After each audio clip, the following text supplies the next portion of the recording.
सबसे बड़ी दिक्कत यही है कि लोगों को लगता है अधिकार सत्य है। नहीं, इस जीवन में, इस अस्तित्व में सत्य ही सबसे बड़ा अधिकार रखता है। ख्याल रखें, अपने जीवन में एक साधारण साधना अपनाकर देखिए। आप सभी,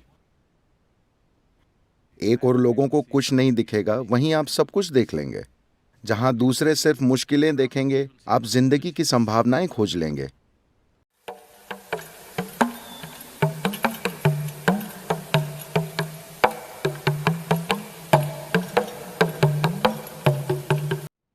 पहाड़ों को हिलाना गुनाह है। विश्वास ने कई तरह से इस दुनिया में गुनाह का रूप लिया है। आज तक जो सबसे बुरे जुर्म हुए हैं वो विश्वास के नाम पर ही हुए हैं, है ना? आइए, पर पहाड़ों को मत हिलाइए। विश्वास से पहाड़ शायद हिल सकते हैं, पर यह दिमाग को जरूर जमा देता है। हम जिसे विश्वास कहते हैं, विश्वास के बारे में हमारी समझ बिल्कुल गलत है। विश्वास मान्यता बन गया है। आप कुछ मान लेते हैं और आपको लगता है यही विश्वास है। आज जिस तरह से विश्वास शब्द का इस्तेमाल हो रहा है, एक तरह की मान्यता एक विश्वास कहलाता है, दूसरे तरह की मान्यता दूसरा विश्वास कहलाता है। मैंने वो बात उस संदर्भ में कही थी। अगर आप कुछ बातों पर बहुत ज्यादा विश्वास करते हैं तो वो इसलिए है क्योंकि या तो आप उस संस्कृति में पैदा हुए हैं, या किसी ने आपके ऊपर बहुत मेहनत की है, या किसी मजबूरी की वजह से आपको ये मानना पड़ रहा है। जिस पल आप मान लेते हैं कि हाँ यही है, तो फिर आपको मन की जरूरत नहीं है। मन खोज करने का जरिया है, न कि अंतिम नतीजे निकालने का। पर अफसोस, आज ज्यादातर लोग अपने मन के द्वारा अंतिम नतीजों तक पहुंच रहे हैं। ये मन अंतिम नतीजे निकालने के लिए नहीं है, ये खोज करने का औजार है। इसकी मदद से आप जिंदगी को निरंतर और ज्यादा गहराई से समझ सकते हैं, अनुभव और बोध के गहरे तरीकों से। मन का यही महत्व है। अगर आपको सिर्फ अंतिम नतीजों तक पहुंचना हो तो इतने जटिल ढंग से बना मन जरूरी नहीं है। आपको इसकी जरूरत नहीं है। शक करने की बीमारी को आप विश्वास से ठीक करने की कोशिश करते हैं। नहीं, आपको अपने तर्क शुद्ध करने होंगे। आपको अपने मन की प्रकृति को शुद्ध करना होगा। आपको यह समझना होगा कि इस दुनिया में कोई भी पक्ष लिए बिना भी जीने का एक तरीका है। इसलिए आसन है योग आसन। अब समझ आया? आप खुद को यहां वहां घुमाते हैं ये समझने के लिए कि मैं जिंदगी में कोई खास पक्ष नहीं लेना चाहता, मैं इस ओर या उस ओर फंसना नहीं चाहता। मैं जिंदगी को हर संभव दिशा में जानना चाहता हूं। इस जिंदगी में जितनी भी संभावनाएं हैं, मैं उन्हें जिंदा रहते हुए जानना चाहता हूं। अगर आपको ऐसा करना है तो फ्लेक्सिबल मन चाहिए। ऐसा मन जिसने कोई पक्ष ना लिया हो, जो किसी चीज पर विश्वास या अविश्वास न करता हो। ऐसा मत सोचिए अविश्वास कोई विकल्प है।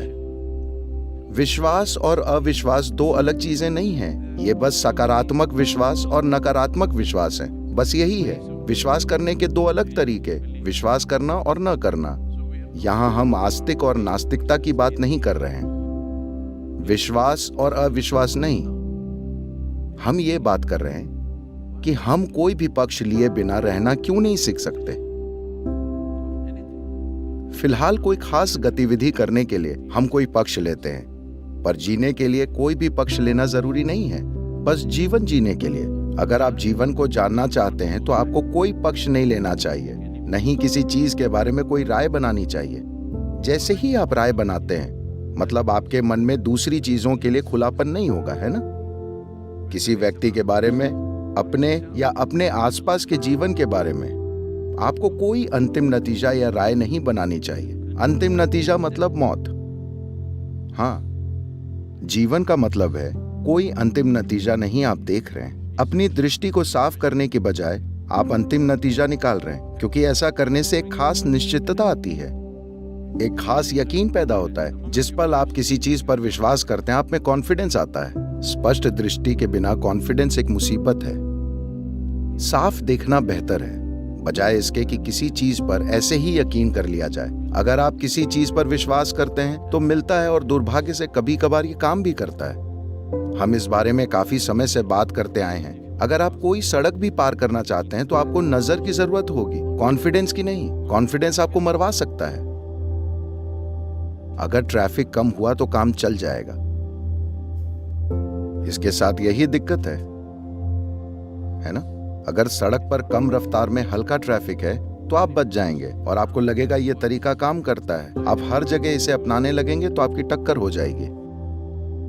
इसलिए आपको कॉन्फिडेंस की जरूरत नहीं है। अगर आप अपनी कॉन्फिडेंस की जरूरत को छोड़ दें तो आप आराम से जी सकते हैं, चाहे आप कुछ ना जानते हो। दरअसल आप कुछ नहीं जानते, इस बात को समझिए। आपको वाकई इस अस्तित्व की प्रकृति के बारे में कुछ नहीं पता, है ना? हाँ या ना?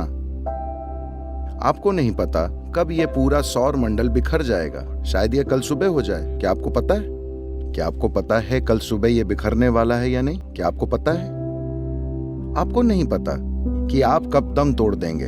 आप नहीं जानते वो कब होगा, लेकिन कोई बात नहीं। पर अगर आपका मन विश्वास की तलाश में है तो आप सिर्फ यहां की चीजों को ही नहीं जानते। मृत्यु के बाद आप कहां जाएंगे, वहां आपके किस तरह की सुख सुविधाएं मिलेंगी, आपको सब पता है। This kind of knowing is what needs to go. इस तरह का ज्ञान आपको छोड़ना होगा। वो अज्ञान जो जागरूक है और जिसे आप खुद स्वीकारते हैं कि हाँ, मैं अज्ञानी हूं। ये अवस्था उस ज्ञान से कहीं गहरी और ताकतवर है जिसे आपने अंतिम नतीजों से पाया है। आपने हर किसी और हर चीज के बारे में अंतिम नतीजे निकाल रखे हैं। अपने जीवन में एक साधारण साधना अपनाकर देखिए। आप सभी जो भी अंतिम नतीजे आपने निकाले हैं अपने बारे में, आसपास के लोगों के बारे में, आसपास की चीजों के बारे में, उन्हें आज रात बस भूल जाइए। कल सुबह उठकर हर चीज को एक नए नजरिए से देखिए। ऐसा रोज कीजिए। कम से कम कोशिश कीजिए कि उठने के बाद 1 घंटे तक ऐसा कर सके। आप देखेंगे कि इसमें कितनी मेहनत लगती है। समझे? ये मेहनत का काम है। 24 घंटे हर चीज को नए नजरिए से देखना। जब आप नए नजरिए से हर चीज देखेंगे तो एक भी मौका हाथ से नहीं जाएगा। हर चीज आपको जीवन से भरपूर लगेगी। एक और लोगों को कुछ नहीं दिखेगा, वहीं आप सब कुछ देख लेंगे। जहां दूसरे सिर्फ मुश्किलें देखेंगे, आप जिंदगी की संभावनाएं खोज लेंगे। पर जब आप अंतिम नतीजे निकाल लेते हैं, आप अपना एक नतीजा बना लेते हैं और उस पर टिक जाते हैं और उस पर स्वर्ग की छाप लगवाकर उसे विश्वास का नाम देते हैं, किसी उच्च अधिकारी के कह देने से अज्ञान सत्य नहीं बन जाता। सबसे बड़ी दिक्कत यही है कि लोगों को लगता है अधिकार सत्य है। नहीं, इस जीवन में, इस अस्तित्व में सत्य ही सबसे बड़ा अधिकार रखता है।